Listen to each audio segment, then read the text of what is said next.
अस्सलाम वालेकुम। मेरा नाम है प्रोफ़ेसर मोहम्मद रियाज़ और आप मेरा यूट्यूब चैनल देख रहे हैं रियाज़ बज़मी। खुशामदीद। आज एक बहुत अहम टॉपिक के साथ हाज़िर हुआ हूँ कि इंटरव्यू के दौरान या इंटरव्यू देते हुए हम कंफ्यूज क्यों हो जाते हैं, यानी कि अदम एतमाद और इस तरह की कैफ़ियत क्यों तारी हो जाती है। तो आज हम इन सब बातों पे इंशाल्लाह गुफ्तगू होगी। कभी आपने अक्सर देखा हुआ होगा कि जब बंदा कंफ्यूज होता है तो जो कुछ आता होता है ना वो भी बहुत जल्द भूल जाता है। अक्सर ऐसा आके दोस्त बताते हैं कि जी, या स्टूडेंट्स बताते हैं कि सर हम बिल्कुल ये सवाल तो मुझे आता था, लेकिन फिर पूछता हूँ कि क्या वजह बनी, क्यों नहीं फिर आप वहाँ पे परफॉर्म कर सके। आपको पता है कि ये इंटरव्यू के 25-30 मिनट और बल्कि आजकल तो कम हो गए, 15 से 20 मिनट हैं। ये 15 से 20 मिनट जो हैं वो हमारी गोया एक ज़िंदगी का टर्निंग पॉइंट होते हैं। आज हम इंटरव्यू के अंदर फेलियर की वजूहात पे बात करेंगे। तो वो 4 वजूहात कौन-सी हैं, आखिर तक जो है वो वीडियो को देखिएगा और इसका 1 सेकंड भी आपने स्किप नहीं करना है।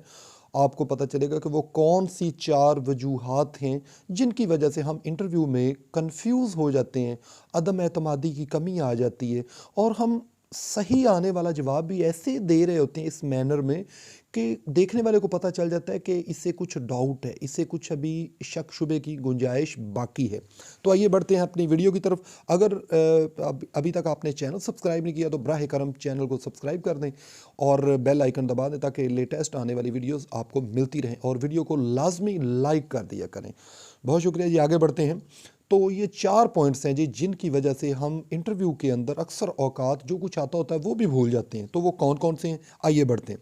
पहला पॉइंट है जी लिमिटेड नॉलेज या महदूद इल्म। आजकल हमारे यहाँ ट्रेंड बना हुआ है कि हम मारूज़ी टाइप की चीज़ों पे हमारी बहुत हम फोकस कर रहे हैं, जबकि आप कह लें कि सब्जेक्टिव टाइप पे बिल्कुल भी हम पढ़ना ही नहीं चाहते। मारूज़ी जो मालूमात होती हैं ये सतही मालूमात होती हैं, और यही वजह है कि इंटरव्यू का जवाब देते हुए अगर उसी क्वेश्चन से रिलेटेड अगर एक और सवाल कर लिया जाए तो हम बहुत जल्द जो है वो हमारी सॉरी हो जाती है, और आप कह लें कि हम जो हमारे ऊपर एक घबराहट का आलम तारी हो जाता है और जो कुछ आता होता है ना वो भी बहुत जल्द हम भूल जाते हैं। और कई ऐसे सवाल होते हैं कि वहाँ पे हमें बाद में आके सोचते हैं तो हम कहते हैं ओहो, इसका जवाब तो ये था, मुझे आता था लेकिन नहीं दे पाए। तो इस पर हमें सोचना चाहिए कि मारूज़ी मालूमात की बजाय, ठीक है, टेस्ट में कामयाबी के लिए वो भी ज़रूरी हैं, लेकिन उसके साथ साथ जो है वो सब्जेक्टिव टाइप यानी कि इंशाई तर्ज, उसे भी पढ़ना जो है वो बहुत ज़रूरी है। दूसरा है जी अदम एतमाद, यानी कि लेक ऑफ कॉन्फिडेंस। अदम एतमाद किस वक्त आता है? उस वक्त आएगा जब हमारा जो इल्म है नामुकम्मल होगा, और उस सूरत के अंदर हम ये समझेंगे कि जो चीज़ आती है ना वो भी हमें जो है वो भूल जाएगी। और पुरएतमाद बढ़ने के लिए ज़रूरी है कि आप ने बहुत सी किताबों का जो है वो मुताला किया हो। मसलन अगर आप इकबाल पे बात करना चाह रहे हैं, फैज़ पे करना चाह रहे हैं, या करंट अफेयर्स पे करना चाह रहे हैं, तो ये नहीं कि आपने पाकिस्तान इंडिया के हालात देख लिए, बल्कि आपकी नज़र जो है वो बैन अल-अक़वामी जो तनाज़ात हैं या जो बैन अल-अक़वामी उस दिनों में हॉट इश्यूज़ चल रहे होते हैं, आपकी नज़र उन पर भी होना ज़रूरी है। उस वक्त आपकी शख्सियत के अंदर एक एतमाद नज़र आएगा। आपको शायद इल्म होगा, कमीशन के अंदर एक साइकेट्रिक बैठा होता है, माहिर नफ्सियात, वो इसी चीज़ को देख रहा होता है कि क्या इसका चेहरा इसके सवालों का जवाब दे रहा है प्रॉपर या नहीं। उसके बाद है जी थर्ड है, तीसरे नंबर पे ग्रूमिंग की कमी। यानी कि कभी कभी हम हमारी शख्सियत के अंदर जो है वो हम अपनी ग्रूमिंग नहीं कर पाते हैं। हम ये समझ ही नहीं पाते कि हमारी शख्सियत के अंदर किस किस चीज़ की कमी है। हमारे यहाँ एक ट्रेंड बन चुका है कि हर इंसान समझता है कि मैं परफेक्ट हूँ, मेरे जैसा कोई नहीं, और मेरे अंदर कोई किसी किस्म की खामी बाकी रह ही नहीं गई है।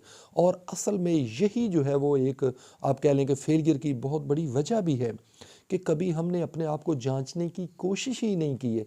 कभी हम ये चाहते ही नहीं है कि हमारी शख्सियत के अंदर जो छुपे ऐब हैं हम उनको दूर करने की कोशिश करें जी। और सबसे लास्ट वन जो है वो तहकीक से अदम दिलचस्पी है। हमारे यहाँ ये एक रुझान बनता जा रहा है कि सोशल मीडिया पर आने वाली हर एक ख़बर को, या सोशल मीडिया पर ऐसे ही किसी ने कोई पोस्ट कर दी, अब हो सकता है वो बंदा उस सब्जेक्ट का अहल भी है या नहीं, या उसने कभी जो ये मवाद लिया है क्या उसने किसी मुस्तनद ज़राए से लिया है, इस पर कभी हमने तहकीक करने की कोशिश ही नहीं की है। और कुरान भी कहता है कि ए ईमान वालों, जब कोई फासिक तुम्हारे पास कोई ख़बर लाए तो उसकी खूब जांच पड़ताल कर लिया करो।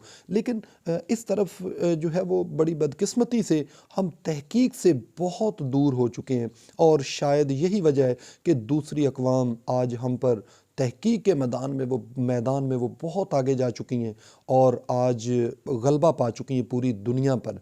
उम्मीद है आपको वीडियो अच्छी लगी होगी। अगर वीडियो अच्छी लगे तो बराह करम लाइक ज़रूर कर दें, चैनल पर नए हैं तो सब्सक्राइब कर दें। इजाज़त दीजिए, अल्लाह निगहबान।